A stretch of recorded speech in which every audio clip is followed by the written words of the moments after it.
প্রিয় দর্শক, আসসালামু আলাইকুম। আজকের পর্বে গ্রাম্য পদ্ধতিতে মাগুর মাছের তেল ঝাল রান্না করে দেখাবো। রান্না করব মাছ, কিন্তু এর স্বাদ হবে মাংসের মতো।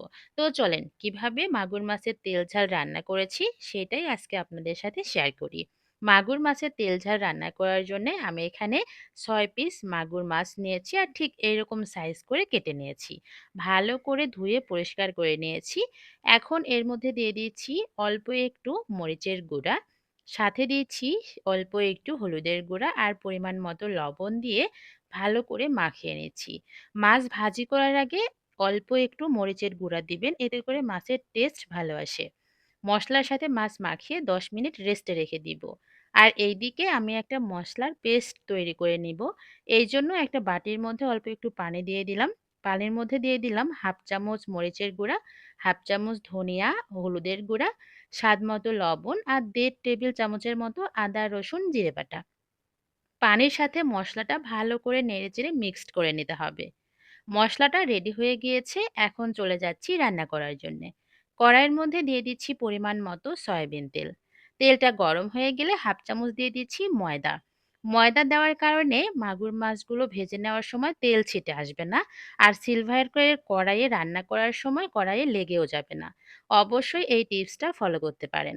অনেকেই কিন্তু আছেন পাঙ্গাস মাছ বা মাগুর মাছ ভাজতে ভয় পান, তবে সেক্ষেত্রে অল্প একটু ময়দা দিলে তখন কিন্তু আর মাছগুলো তেল ছিটে আসে না।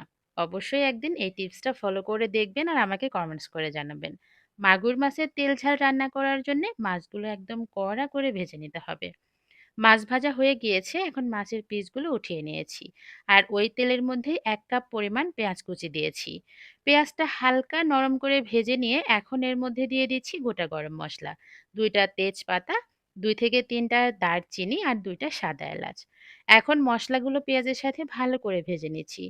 পেঁয়াজের কালারটা হালকা বাদামি হয়ে আসলে এখন এখানে বানিয়ে রাখা মশলার পেস্ট দিয়ে দিলাম। এখন মশলাটা খুব ভালো করে কষিয়ে নিতে হবে। ঢাকনা দিয়ে ঢেকে 3-4 মিনিটের মতো মশলা কষিয়ে নিয়েছি।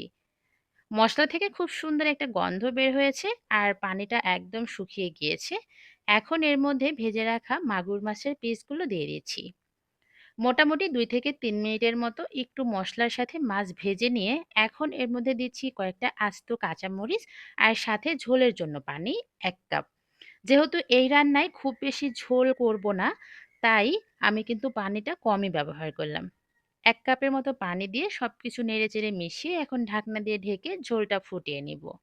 মোটামুটি 8-10 মিনিট রান্না করব মিডিয়াম হিটে।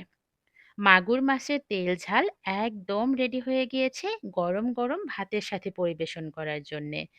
একদিন হলেও মাগুর মাছ এভাবে রান্না করে দেখবেন, এটা খেতে অনেক বেশি মজার হয়। আর যেহেতু আমি মাংসের মতো করে রান্না করেছি, এটার টেস্ট কিন্তু অনেকটা মাংসের তরকারির মতোই। তো সবাই ভালো থাকবেন। Thanks for watching.